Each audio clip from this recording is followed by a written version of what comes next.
Today, witnesses shared horrific details about the murders of 16-year-old Tylee Ryan and her little brother, 7-year-old JJ Vallow. Their mom, Lori Vallow, is charged with murder, conspiracy to commit murder, and grand theft in their death. You won't believe what Lori Vallow Daybell once planned. A blonde woman with a radiant smile and soft, gentle eyes, she was once described as a devoted mother, a loving wife, a friendly neighbor, and a model Christian with a spiritual life that inspired others. But in just a few short years, that same woman became a symbol of moral decay, a distorted doomsday belief system, and a string of murders that shook America to its core. Today, we're uncovering the entire truth about Lori, from the woman who once sat quietly in church every Sunday to the notorious doomsday mom convicted of murdering her own children, plotting to kill her ex-husband, and conspiring to eliminate her lover's wife so they could remarry. The story begins with the mysterious death of her husband, Charles Vallow, who was shot and killed by her own brother, Alex Cox, in July 2019. Just a few months later, Lori's two children, 16-year-old Tylee Ryan and 7-year-old Joshua JJ Vallow, vanished from school records. No one saw them again after September that year. It wasn't until the following summer that police discovered their remains buried in the backyard of Chad Daybell, Lori's new husband. The bodies had been left to decompose and partially burned. At the same time, another assassination plot came to light. Brandon Boudreau, the ex-husband of Lori's sister, was shot at while holding his child in his arms right outside his home. All of these crimes were bound together by a bizarre belief that the end of the world was near, and those possessed by dark spirits had to be destroyed. Lori didn't face justice just once. She sat before juries in 3 separate trials, accused of 3 counts of murder and conspiracy to commit murder. What transforms a mother into an orchestrator of death? Was it religious fanaticism alone? Or was it also a thirst for power, money, and control hiding behind that angelic face? This is a story you need to hear from beginning to end. If you thought you'd heard it all when it comes to strange and chilling murder cases in America, the tale of Lori Vallow Daybell will make you think again. Before becoming the center of one of the most shocking and disturbing criminal cases in modern American history, Lori Vallow Daybell lived what seemed, at least from the outside, to be a fairly ordinary life. Born in 1973 in California, Lori went through multiple marriages and divorces before her life spiraled out of control. She had 3 children from different relationships: Tylee Ryan, her biological daughter, and Joshua JJ Vallow, the adopted son she was raising with her 4th husband, Charles Vallow.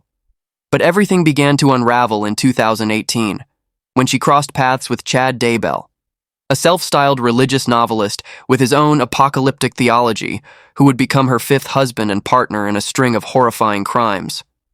Chad wasn't a prophet, but to Lori, he was chosen by God, a divine leader meant to guide the elect through the end times. Their relationship quickly evolved into a dangerous fusion of romance, control, and delusional ideology. Chad preached that the world was being infiltrated by zombies, people who looked human, but whose souls had been overtaken by darkness. Within that belief system, anyone labeled as a dark spirit had to be destroyed in order to free their true soul trapped inside. From that twisted doctrine, Lori began her descent from a devoted mother into a woman willing to kill in the name of a so-called heavenly mission. Branded the doomsday mom by the media, she came to symbolize the corruption of belief, a warning of just how thin the line can be between faith and fanaticism. In the public eye, she had once been the image of the ideal American woman. Beautiful, devoted to her children, grounded in faith. But behind that image lay something sinister. Emails discussing murder, text messages ranking family members by light or dark spirit scores, and a chilling list of names she believed needed to be removed from this world. It's almost unthinkable that the same woman who once threw bright birthday parties for JJ, who took Tylee on trips to Disneyland, could be the very person who orchestrated their deaths, simply because she believed they were possessed. That truth shattered the myth of the supermom in American culture and raised a haunting question. How many people around us walk among us, while mentally living inside a cult-like belief system, ready to kill in the name of good. In the case of Lori Vallow, the crimes came wrapped in a smile, and it took years of painful investigation before justice could finally tear the mask away. On September 23, 2019, 16-year-old Tylee Ryan, Lori's biological daughter, was seen for the last time at Yellowstone National Park. Just 3 days later, her younger brother, 7-year-old Joshua J.J. Vallow, a bright, energetic little boy on the autism spectrum, also vanished without a trace. There was no police report from their mother, no explanation, no funeral, no memorial post, just a chilling silence from Lori and Chad Daybell, who at that very moment were enjoying a honeymoon in Hawaii, seemingly indifferent to the rising panic among family and the community. For months, Lori refused to disclose her children's whereabouts. She was arrested in February 2020 on the island of Kauai, Hawaii, after defying a court order to present her children. But even as she was led away in handcuffs under the glare of the media, she smiled, as if nothing at all had happened. It wasn't until June 9, 2020, that a new search warrant was executed, this time for the backyard of Chad Daybell's property in Rexburg, Idaho, which he had described in his apocalyptic sermons as sacred ground. Investigators dug into the earth, guided by cadaver dogs that repeatedly signaled a specific spot. There, beneath layers of plastic, clay, and ash, they uncovered remains, burned, buried, and horrifying. Tylee's body had been dismembered, burned, and disposed of so violently that forensic experts were unable to recover a complete set of remains. JJ was found inside a plastic garbage bag, wrapped head to toe in duct tape, his limbs bound tightly with rope. He was still wearing his pajamas and a diaper. Next to him lay his favorite stuffed dog, as if someone had tried to stage a peaceful scene amid the unspeakable brutality. Lori tried to justify her actions through her warped belief system. She claimed the children were possessed, that they had become zombies, bodies whose true souls had been overtaken by dark spirits. In the twisted doctrine she and Chad created, those who had lost their light were no longer considered human. They were mere vessels, containers to be destroyed so their real souls could be set free. What chilled investigators the most wasn't just what she believed. It was how calmly she spoke about it. Lori didn't cry when asked about her kids. She didn't deny that they were dead. She simply repeated phrases with icy detachment. That's not JJ anymore. He was taken by darkness. The nation was stunned.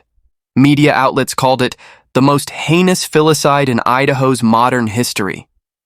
Child advocacy organizations condemned the horror. Mothers across the United States sent flowers, wrote letters, and held vigils for 2 children they had never met. They couldn't comprehend how a mother, whose role is to shield her children from all harm, could be capable of such ruthless betrayal. And a question echoed across the country. If a parent can kill their own child in the name of belief, then who among us is truly safe? No sentence will ever erase the wound left by the deaths of Tylee and JJ. But the truth must be told. Not just to punish those responsible, but to remind society of a fundamental principle. The right to live, to be loved, to be safe, especially for children and women, must never be sacrificed for any twisted ideology. In the land of liberty, no one has the right to kill in the name of God. Just 2 months before the children went missing, another death occurred in Lori's circle, one also wrapped in a web of organized deception. On July 11, 2019, in Chandler, Arizona, Charles Vallow, Lori's then legal husband, was shot and killed by her brother, Alex Cox.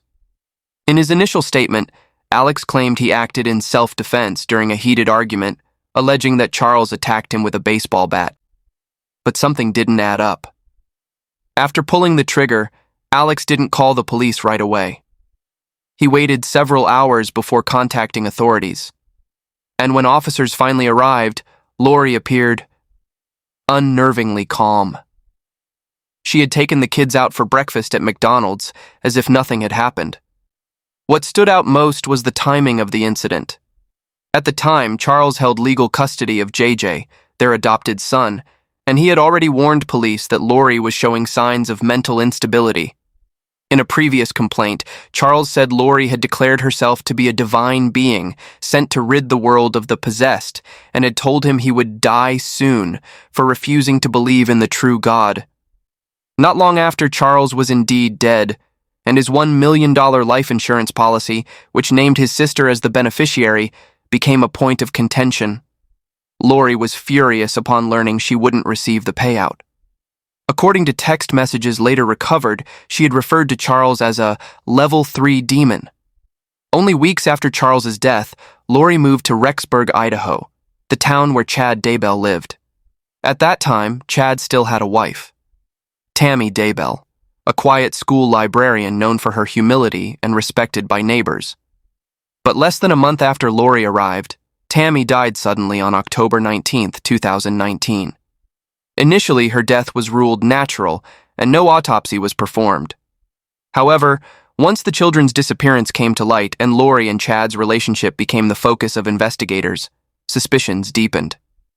Tammy's body was exhumed and re-examined. The new autopsy revealed the true cause of death: asphyxiation, a clear act of homicide. And just like with Charles, there was a questionable motive. Chad received a life insurance payout following Tammy's death, and just 17 days later, he married Lori in Hawaii. A wife who died of natural causes, 2 children possessed by zombies, an ex-husband who attacked with a bat, all conveniently eliminated at the right time, in the right way, each case tied either to financial gain or to some twisted notion of spiritual purification. These deaths were not coincidences. They were part of a calculated pattern, cloaked in apocalyptic faith and laced with metaphysical justifications. To use religion as a cover for murder is a grotesque violation of true religious freedom. This is no longer a private tragedy. It is a direct assault on justice and the rule of law. And in any civilized society, such acts must never be tolerated, because when people invoke the name of God to justify killing, it is no longer belief. It is premeditated evil. On the morning of October 2, 2019, a man named Brandon Boudreau stepped out of his house in Gilbert, Arizona, ready to drive his child to school, just like any other day. But mere seconds after entering his Tesla, a barrage of gunfire erupted from the passenger side of a nearby parked Jeep Wrangler. The car window shattered. A bullet fragment missed his head by just a few centimeters. In a moment of sheer panic, Brandon hit the accelerator and sped off, escaping death by a hair's breadth. What he didn't know was that he had just become the next target in a calculated string of assassination attempts surrounding Lori Vallow. The Jeep wasn't unfamiliar to investigators. It had once belonged to Charles Vallow before his death and had since been transferred by Lori to her brother, Alex Cox. Security footage from the neighborhood confirmed the Jeep had been stalking Brandon prior to the shooting. The passenger seat had been removed entirely to give the shooter space to hide, like something straight out of a first-person shooter video game. At the scene, police recovered 9mm shell casings, the same caliber used in Charles's murder. Inside the vehicle, investigators found fingerprints, gunshot residue, GSR, and a camouflage outfit. All evidence pointed back to a familiar name: Alex Cox, the same man who would die later that year from what was ruled natural causes, leaving Lori to face justice alone as a co-conspirator. Lori's first criminal trial in Idaho began in April 2023, focusing on the murders of Tylee and JJ, as well as the conspiracy to kill Tammy Daybell. The court found Lori guilty of first-degree murder and conspiracy to commit murder, sentencing her to life in prison without the possibility of parole. But that was only the beginning. She was extradited to Arizona to face 2 additional trials, one for the murder of Charles Vallow and one for the attempted murder of Brandon Boudreau. On April 22, 2025 in Maricopa County, the court concluded that Lori had conspired in Charles's killing, presenting clear evidence of motive, testimony, and digital data proving she had participated in the planning and enabled her brother's actions. 3 weeks later, on June 12th, the trial for Brandon's attempted murder began. It took the jury just 30 minutes to reach a verdict: guilty. a record-setting decision that reflected the overwhelming weight of the evidence and the blatant nature of the crime. Lori's behavior during the trial left the public stunned. When ordered by the judge to remain silent, she loudly objected, prompting deputies to forcibly remove her from the courtroom. The image of a blonde woman in handcuffs screaming at a judge became a haunting symbol, not just of legal defiance, but of moral collapse. Lori didn't only orchestrate the deaths of her past loved ones, she had tried to eliminate the living. A father raising his child, a key witness, a man who refused to be silenced. Brandon survived, but he's been living in fear ever since. For years, he's had to move constantly, living under police protection. He is a survivor, but also a living testament to Lori's enduring threat. She wasn't just a delusional, doomsday-believing mother. She was a calculated manipulator, eliminating anyone who stood in her way, even if they were alive, informed, and trying to defend the truth. Her actions weren't just criminal, they posed a grave threat to the safety of women, families, and communities everywhere.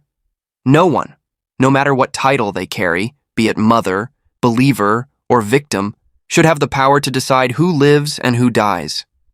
In this society, life is not a commodity to be negotiated through dangerous ideologies, and justice means making sure that no one, ever again, hides murder behind the mask of faith.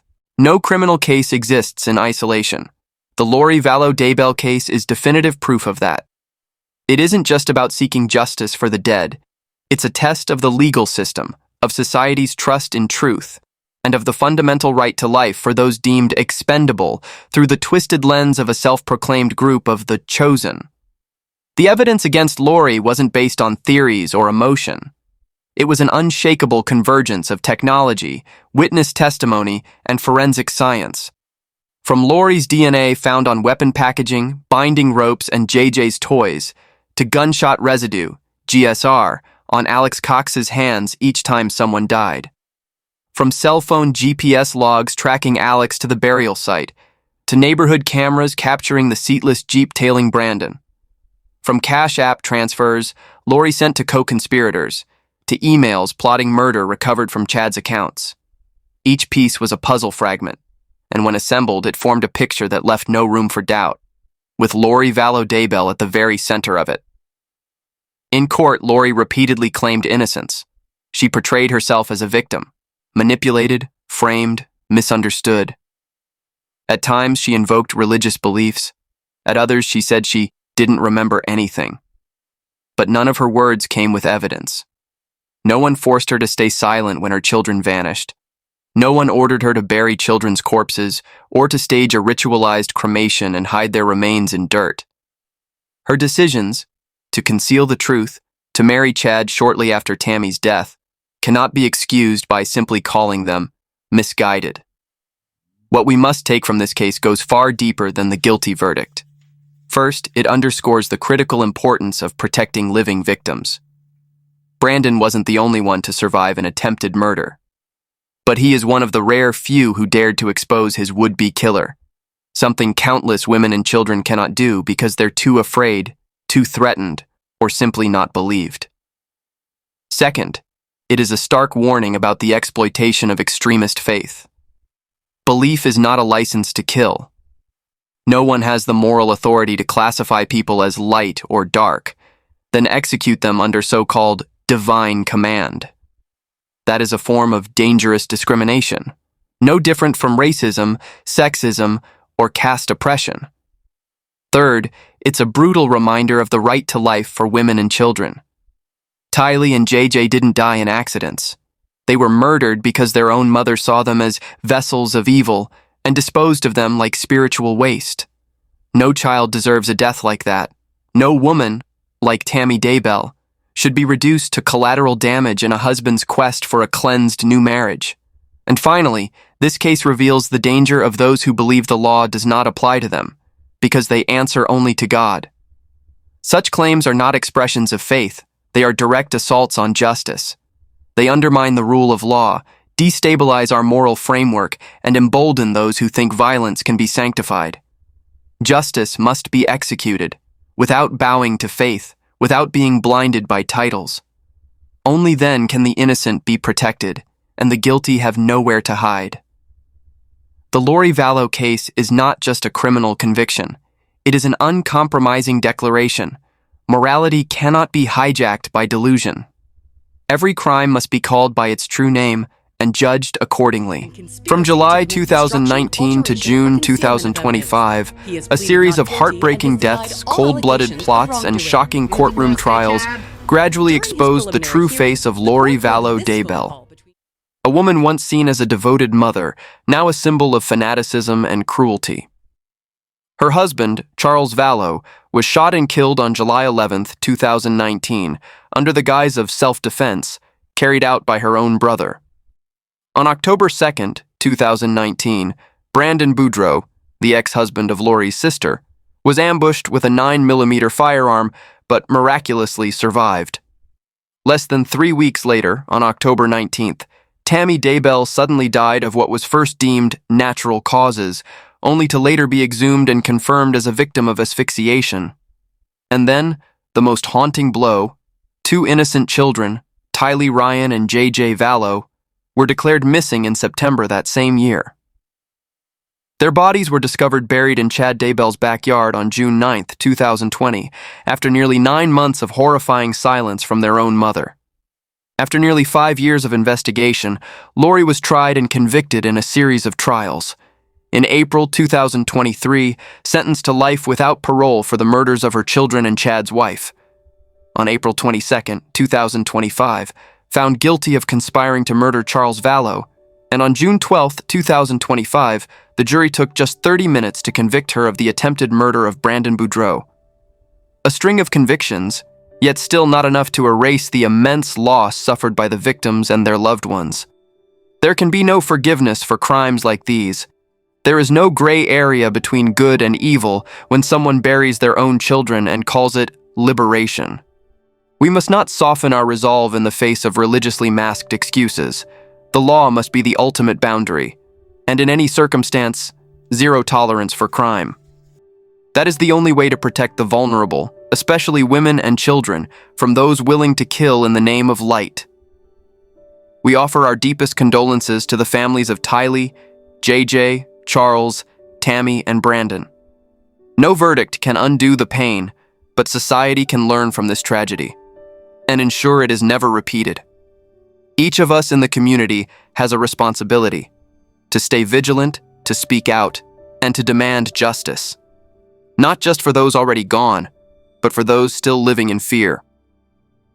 If you believe crimes must be exposed and justice must be defended, subscribe to this channel and turn on notifications to follow our next investigations. And tell us, what do you think about using faith to justify murder? Leave a comment. We want to hear your voice. We will continue to condemn evil, defend the truth, and stand for justice. Because in this chaotic world, truth, however painful, remains the only foundation on which justice can stand.